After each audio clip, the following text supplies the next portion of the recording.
오시는 분들 중에 제일 흔하게 호소하시는 증상이 그 유방이 아프다, 어느 부위가 아프다. 그래서 오시는 분들이 제일 많은데 실제로 통증은 유방암하고는 큰 관련이 없습니다.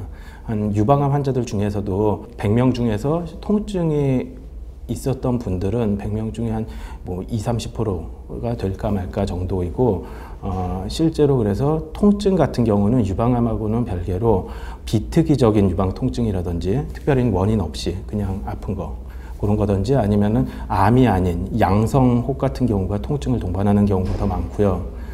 유방암의 제일 흔한 증상은 만져지는 혹이 되겠습니다. 좀 아까 여쭤보셨을 때 이제 피부가 붉게 되거나 그런 것도 말씀하셨는데 유방암이 아주 많이 진행돼서 뭐 염증성 유방암이 됐을 경우에는 이제 그 염증 때문에 빨갛게 전체가 빨갛게 되고 그럴 수 있지만 그런 경우는 흔치는 않고요. 유방암이 제일 흔한 증상은 만져지는 혹. 전체 환자 중에 한 3분의 2 정도가 유방에 만져지는 혹을 증상으로 이제 내원을 해서 그게 유방암으로 진단이 되는 경우가 많고요. 혹 같은 경우는 뭐 처음에는 잘 안 만져지고 뭐 그러다가 한 크기가 1cm 이상이 되면은 어느 정도 만져질 수가 있습니다. 딱딱한가요? 어떤? 되게 유방암하고 관련이 있는 혹은 딱딱하죠. 좀 딱딱하지 않고 약간 말캉말캉한 것 같고 그렇다 하면은 이제 다른 이제 양성혹인 경우가 좀 더 많고, 근데 반드시 뭐 딱딱해야만 유방암이고 좀 덜 딱딱한 것 같다면은 유방암 아니다. 또 그건 아니고요. 본인이 만져봤는데 뭐 혹이 만져진다든지 아니면은 뭐 요즘 마사지 그런 것도 많이 받으니까 마사지 하다가 뭐 만져지는 것 같습니다. 그렇게 해서 누가 병원 한번 가보세요. 그러는 경우도 있고요. 아니면은 뭐 유두에서 막 속옷에 피가 묻는다든지 그랬을 경우에도 이제 병원 가고, 뭐 제일 흔한 증상이 유방이 혹이라고 했으니까 대부분은 혹 때문에 병원에 가서 이제 진단을 받는다든지 아니면 요즘에는 또 정기검진 그런 게 활성화돼 있고 하니까 검진해서 우연히 만져지지도 않는 작은 게 발견이 됐다, 그런 것도 많습니다. 있죠.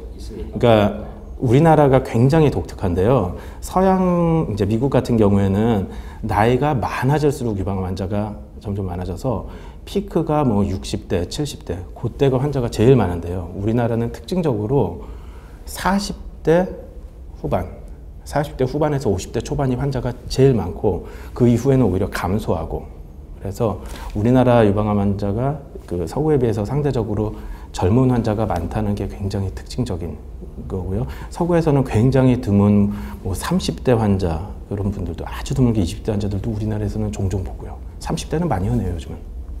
거짓말입니다.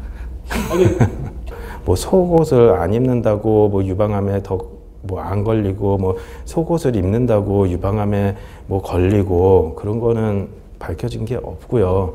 만약에 그게 사실이고 뭐 그렇다 하면은 지금 세대니까 어떤 세대인데 뭐 그 벌써 이제 뭐 속옷에서 다 망했죠. 그냥 속옷 입장에 유방에는 좋은가요? 그냥 암은 아니라도? 뭐 잘 모르겠는데요. 상관없습니다. 뭐 작다고 뭐 그 유방암 더 잘 걸리고 뭐 크다고 뭐 더 안 걸리든 잘 걸리고 그러면은 그건 너무 불공평하죠. 수술하는 데는 조금 다를 수가 있죠. 예를 들면은 이제 똑같은 크기의 혹이라 하더라도 이제 가슴이 큰데 요만한 혹과 작은데 요만한 혹은 이제 우리는 이제 전문하면은 그 유방대 종양 비율 뭐 그런 식으로 이제 얘기를 하는데, 그러니까 뭐 똑같은 크기 혹이라도 큰 가슴에 있어서 뭐 요만한 크기다 그러면은 굉장히 이제 작은 그 부위가 될 수가 있고요. 암 수술할 때는 이제 뭐 유방을 살리면서 수술을 한다 하더라도 종양만 떼면 되는 게 아니라 혹을 포함해서 주변 조직까지 어느 정도 여분을 두고 떼야 되거든요. 근데 그게 가슴 큰 분들한테는 뭐 전체 가슴이 아주 일부분일 수도 있지만 똑같은 크기로 하더라도 이제 가슴 작은 분들한테는 그게 범위가 내 가슴의 뭐 4분의 1 가량이 될 수도 있는 거고요. 그래서 수술할 때는 이제 조금 달라지는데 뭐 병기 그런 거는 똑같죠. 가슴 크나 안 크나 그런 거고, 말씀하신 것처럼 뭐 가슴 크기에 따라서 뭐 유방암 위험성이 더 높고 그런 건 없습니다.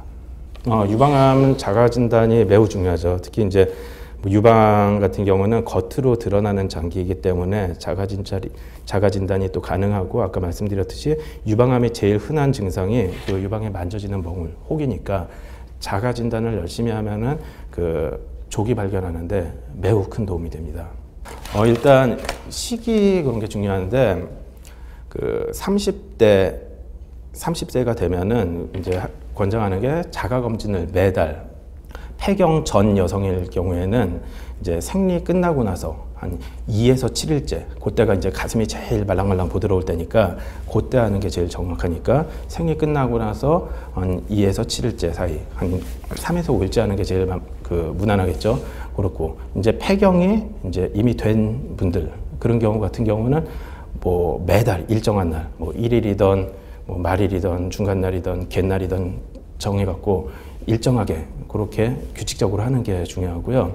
이제 매달 이제 자가 검진을 하실 때는 뭐 크게 단계가 3단계로 있습니다. 첫 번째는 먼저 눈으로 봐야 돼요. 그래서 거울을 앞에다 놓고선 딱 똑바로 서서 봅니다. 이게 양쪽이 대칭적인지. 물론 원래 짝짝이일 수도 있죠. 그런 거 이제 감안하고 크게 봤을 때 어디 뭐 움푹 패이거나 뭐 그런 건 없는지. 그 다음에는 그 양팔을 갖다가 뒤로 다 한 다음에 쭉 펴갖고도 한번 보고. 그 다음에는 허리에다 이렇게 하고 좀 앞으로 이제 숙여서도 봐서 어디가 뭐 움푹 들어가거나 뭐 그런 게 있는지 보고요. 두 번째 단계가 이제 그 앉아서나 서서 앉거나 서갖고 이제 가슴을 갖다가 두 손으로 할 때는 그 손끝이 감각이 제일 예민하기 때문에 요 세 손가락의 이제 끝 쪽으로 한다는 걸로 뭐 이렇게 돌면서 해도 되고 왔다 갔다 하면서 되고 하지만 그 처음부터 끝까지 해갖고 빼먹는 부위가 없게 골고루 이제 하는 게 제일 중요하고요. 그 다음에 겨드랑이 쪽도 만져봐서 혹시 뭐 혹 같은 게 구슬 같은 게 만져지는 건 없는지 확인을 하고 그 다음에 유두도 짜봐갖고 뭐 분비물 같은 거는 없는지 그런 걸 확인을 하고요. 그 다음에 이제 세 번째 단계가 누워서 그 어깨 밑에 이제 뭐 수건 같은 거를 좀 받쳐서 약간 높여 놓아서 약간 이렇게 올린 상태에서 똑같이 이제 진찰을 해보고 그런 식으로 하시면 됩니다. 뭐 만져진다는 게 생전 경험이 없기 때문에. 그래서 제가 말씀드렸던 게 처음에 잘 모르실 거예요. 막 여기도 만져지는 거고 저기도 만져지는 거고. 근데 대부분은 그냥 정상 유방 조직이 만져지는 거거든요. 그런데 매달 하다 보면은 그래서 이거 뭐지? 지난달에 없었는데. 그런 거가 만져지면은 중간에 병원 빨리 오시라고 그러죠. 그러니까 처음에는 잘 모르세요, 다들. 그런데 이제 그 또 할 때 뭐 혹을 만진다 하면서 막 이런 식으로 이제 막 꼬집듯이 만지면은 정상 유방 조직이 여기 만져지면은 뭐가 만져지는 거 같고 그런데 그래서 꼭꼭 이렇게 손가락 끝으로 누르면서 흉벽에다가 대고 수술하신 분들도 똑같죠. 또 이제 보형물 있는 거 위에 유방 조직이 있거든요. 잘 만져집니다.